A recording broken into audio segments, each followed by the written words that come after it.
وشفاء ورحمة للمؤمنين أشهد أن لا إله إلا الله وحده لا شريك له الملك الحق المبين وأشهد أن محمدا عبده ورسوله صادق الوعد الأمين اللهم فصل وسلم وبارك على سيدنا محمد وعلى آله وصحبه وسلم أجمعين أما بعد فيا عباد الله أوصيكم وإياي بتقى الله فقد فاز المتقون اتقوا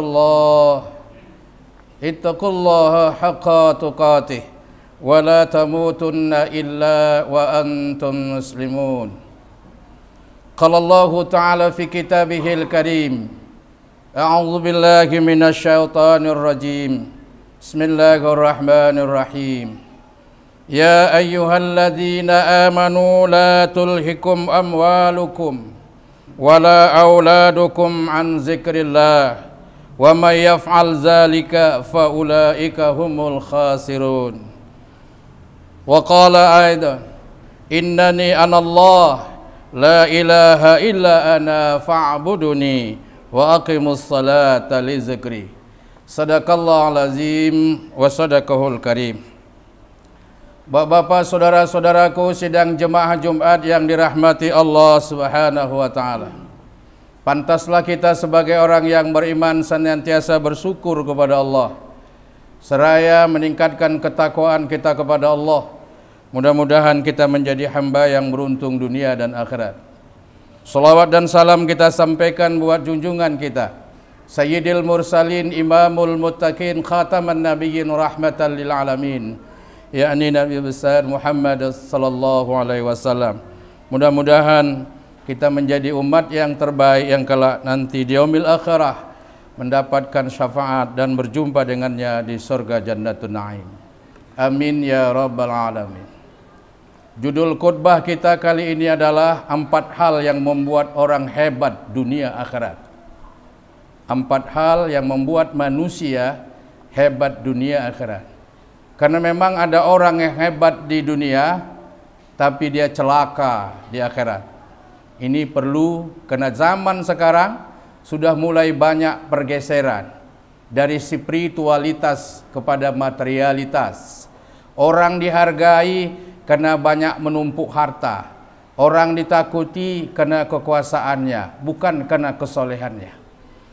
Menurut Ibnu Qayyim Al-Jauziyah dalam kitabnya Sayyidul Qatir, ada 4 hal yang membuat manusia itu hebat di sisi Allah, hebat di sisi manusia, hebat di dunia, dan hebat di akhirat. Yang pertama, Innani anallah la ilaha illa ana fa'buduni wa aqimus salah, yaitu iman yang benar. Iman yang benar, iman yang berdasarkan innani anallah, bahwa kita beriman kepada Allah dan kita meminta pertolongan kepada Allah dan hanya menyembah kepada Allah. Iyyaka na'budu wa iyyaka nasta'in. Sekarang banyak muncul berbagai bentuk konteks keimanan. Dia bilang keimanan kepada Allah, tapi dia minta kepada pohon, minta kepada sungai besar, batu besar, dengan berbagai cara. Ini tidak dibenarkan dalam Islam, karena itu termasuk sinkritisme atau apa yang disebut dengan khurafat. Oleh sebab itulah khatib mengajak kita semua, dan khatib sendiri, mari kita murnikan ketauhidan kita kepada Allah. Jangan sempat kita lebih banyak tergantung pada material yang ada di dunia yang pada dasarnya adalah terbatas dan sirna, tapi bari kita tergantung dan memohon menyembah hanya kepada Allah Subhanahu wa taala. Ada satu buku yang menarik hasil penelitian tahun 2020 bahwa manusia dunia hari ini, sampelnya Indonesia, penduduk Indonesia 270 juta, tapi menggunakan HP 3 kali lipat. Itu yang pertama. Yang kedua, hasil riset itu menyebutkan lebih banyak orang lagi berteman, berkawan, bergantung dengan handphonenya, medsosnya, daripada dia duduk atau kemanapun mengingat Allah, zikrullah atau membaca Al-Quran. Ini perlu dah menjadi perhatian kita, bagaimana cara kita tidak terjerembab pada hal-hal yang tidak diinginkan oleh Islam. Yang kedua yang membuat orang hebat itu, kata Ibnu Qayyim Jauzi, hebat dunia akhirat adalah ilmunya yang benar. Yarfa'illahu alladzina amanu minkum walladzina utul ilma darajat. Ilmu yang berbasis keimanan kepada Allah. Hari ini banyak orang berilmu, banyak orang yang pintar tapi tidak cerdas. Apa bedanya? Orang berilmu kalau tidak cerdas, maka ilmunya dia gunakan untuk pengayaan diri dan tidak memilih-memilah apa yang dia dapatkan. Itu ilmu. Tapi kalau ilmu yang berbasiskan cerdas, ada hati nuraninya yang menseleksi.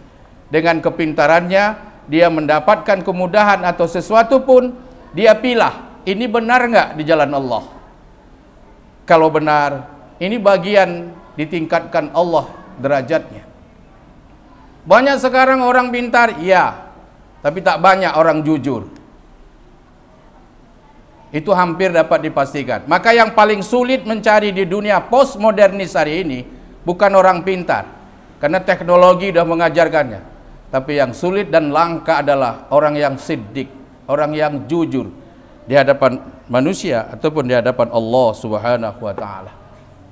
Yang ketiga yang membuat orang hebat itu menurut Ibnu Qayyim Jauzi dalam kitab Saidul Qartir tadi, yaitu istiqamah. Fastaqim kama umirta wa man taba ma'aka wala tadghu. Hendaklah kamu istiqamah pada jalan Allah, jalan yang benar, sebagaimana yang diperintahkan kepadamu dan orang-orang yang telah bertaubat, bukan kamu menjadi orang-orang yang melampaui batas. Bapak-bapak, saudara-saudaraku sidang jemaah Jumat rahimakumullah, ini termasuk sikap yang sulit. Istiqomah ini tidak mudah, karena dia akan berhadapan dengan tantangan yang menteror dirinya. Ketika seseorang istiqomah pada kebenaran, kebenaran itu bisa luntur karena diiming-imingkan atau diberikan sesuatu yang menurutnya menjadi kelezatan hedonisme baginya. Akhirnya dia tinggalkan kebenaran keistiqomahannya. Inilah membuat manusia menjadi celaka, menjadi durhaka kepada Allah ketika Allah memberikan fasilitas kepadanya untuk istiqomah pada yang benar, tapi dia lebih mengikut kepada gangguan atau godaan syaitan yang pada akhirnya dia tergelincir, yang pada ujungnya dia sia-sia, yang di akhirat nanti dia termasuk orang yang merugi. Yang keempat adalah orang yang hebat itu adalah orang yang berakhlak, orang yang tinggi adabnya. Wa qulu linnasi husna. Jadi orang-orang manusia yang baik itu adalah orang-orang yang berakhlak, khuluqul azim, akhlaknya mulia. Qala Rasulullah, inni kulli dini khuluqa wa khuluqal Islam mulahya. Semua agama itu dinilai dari akhlaknya, dan akhlak Islam itu adalah punya malu. Bapak dan saudaraku, hari ini hampir-hampir, kalau untuk tidak mengatakan semua, tapi hampir-hampir mendekati mayoritas orang kehilangan urat malunya. Zina kemana-mana, minum khamar di mana-mana, foto TikTok di mana-mana, aurat diperjual. Maka ada pahala yang disebut dengan pahala yang berwarisan, tapi ada juga dosa yang berwarisan, gitu kan? Ini menjadikan kita menjadi orang-orang yang tergelincir pada hawanya, karena tidak mengandung nilai-nilai akhlak. Bapak dan saudaraku, kalau kita kaitkan dengan program Majelis Ulama Indonesia, baik pusat maupun Sumatera Utara, apa yang disebut dengan Islam wasatiyah, itu adalah khuluqul azim, tidak sama dengan moderasi beragama. Karena moderasi beragama yang dicanangkan Kementerian Agama itu sangat menyimpang dan lari dari nilai-nilai keislaman yang bisa mengaburkan nilai-nilai keakidah dan tauhid Islam.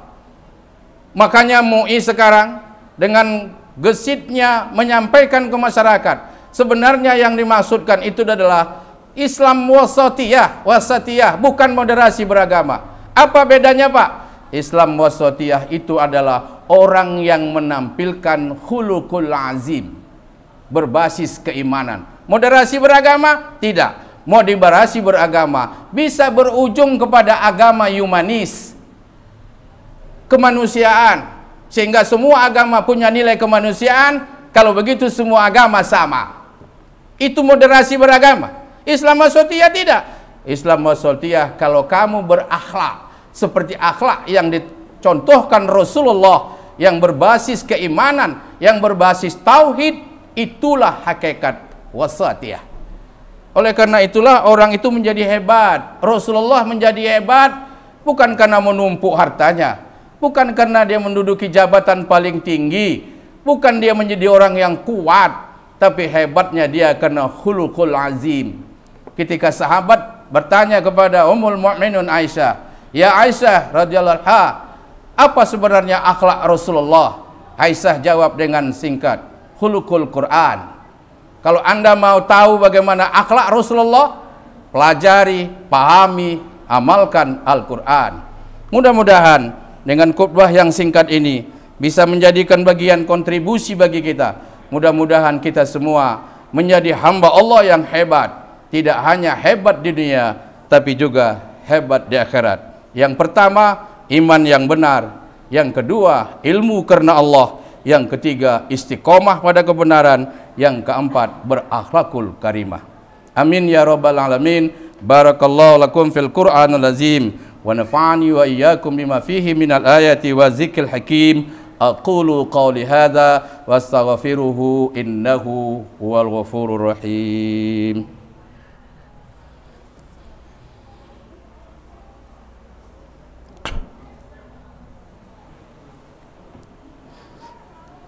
Alhamdulillahi rabbil alamin. Wa bihi nasta'in ala umuri dunya waddin. Asyhadu an la ilaha illallah wahdahu la syarika lah. Wa asyhadu anna Muhammadan abduhu wa rasuluh alladzi la nabiyya ba'dah. Allahumma fassalli wa sallim wa barik ala sayyidina Muhammad wa ala alihi wa sahbihi wa sallim ajma'in. Qala Allah ta'ala fi kitabihil karim. A'udzu billahi minasy syaithanir rajim. Ittaqullaha mastata'tum wasari'u ila maghfiratin min rabbikum wa jannatin arduhas samawati wal ardu lil muttaqin. Qala aidan innallaha wa malaikatahu yusholluna 'alan nabi ya ayyuhalladzina amanu shallu 'alaihi wa sallimu taslima. Allahumma shalli 'ala Muhammad wa 'ala alihi wa ashabihi wa qarabatihi wa azwajihi wa dzurriyyatihi والتابعين التابع التابعين لهم بإحسان إلى يوم الدين. اللهم اغفر للمسلمين والمسلمات والمؤمنين والمؤمنات الأحياء منهم والأموات برحمتك يا أرحم الراحمين. ربنا إننا آمنا فاغفر لنا ذنوبنا وقنا عذاب النار. ربنا آتنا في الدنيا حسنة وفي الآخرة حسنة وقنا عذاب النار. عباد الله إن الله يأمر بالعدل والإحسان وإيتاء ذي القربى وينهى عن الفحشاء والمنكر والبغي يعظكم لعلكم تذكرون. فاذكروا الله العظيم يذكركم ودعوه يستجب لكم ولذكر الله أكبر. أقيموا الصلاة.